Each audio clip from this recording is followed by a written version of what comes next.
আসসালামু আলাইকুম। সবাই কেমন আছেন? আশা করছি সবাই ভালো আছেন। আলহামদুলিল্লাহ আমিও ভালো আছি। প্রায় ২ মাস হয়ে গেল আমার চ্যানেলে কোনো ভিডিও আপলোড হচ্ছে না। অনেক আপুরাই আমাকে কমেন্ট করতেছেন, "আপু তুমি কেন ভিডিও দিচ্ছ না? তোমার কি হয়েছে?" নিজেদের সমস্যার কারণে আমি ভিডিও দিতে পারছি না। আমাদের বাড়ি তৈরি করার কাজ চলতেছে, এই কারণে ভিডিও দিতে পারছি না। এখন বৃষ্টির কারণে কাজটা বন্ধ আছে। আমি যে বাসায় থাকি এখন, এইখানে ভিডিও করার মতো সুন্দর একটা পরিবেশ নাই। এই ভিডিওটা আমার আগের বাসায় করা ছিল।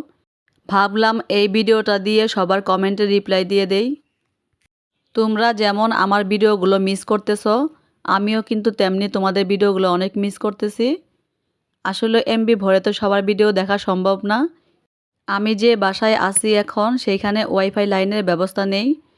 বাড়ি তৈরির কাজ শেষ হয়ে গেলে সবার ভিডিওই আগের মতোই দেখব। সেই পর্যন্ত সবাই আমার পাশেই থেকো।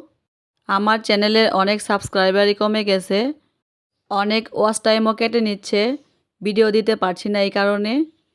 তাই ভাবছি মাঝে মাঝে একটা করে ভিডিও আপলোড করব। সব আপু এবং ভাইয়াদের অনুরোধ করব সবাই আমার পাশে থেকো। অনেক আপুরাই কমেন্ট করতে পারো, "আপু তুমি এখন কোথায় আছো?" আমি আগে নারায়ণগঞ্জে থাকতাম, এখন আছি গাজীপুরে।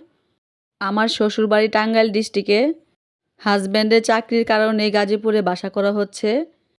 যেহেতু আমরা মধ্যবিত্ত ফ্যামিলির মানুষ, আর আমার হাজব্যান্ড পরিবারের বড় ছেলে, আমার শ্বশুর শাশুড়ি দেবর ননদ সবাই আছেন। তাদেরকেও আমার হাজব্যান্ডেরই দেখতে হয়। সব মিলিয়ে আমাদের গাজীপুরে বাসা করা, যাতে নিজের বাড়িতে থেকে চাকরি করতে পারে।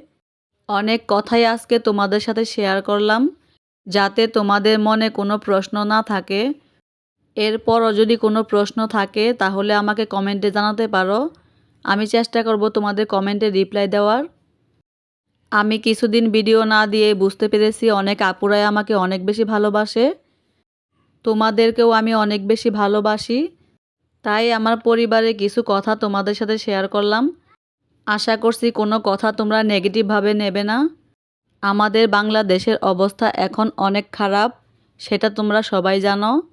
তাই সবাইকে বলবো, তোমরা যে যেইখানে আসো সাবধানে থেকো, নিরাপদে থেকো। সবার সুস্থতা কামনা করে ভিডিও আজকের মতো এখানেই শেষ করছি। ভিডিওর মধ্যে যদি কোনো ভুলভ্রান্তি হয়ে থাকে, নিজের বোন মনে করে ক্ষমা করে দিও। পরবর্তী ভিডিওতে আবার দেখা হবে।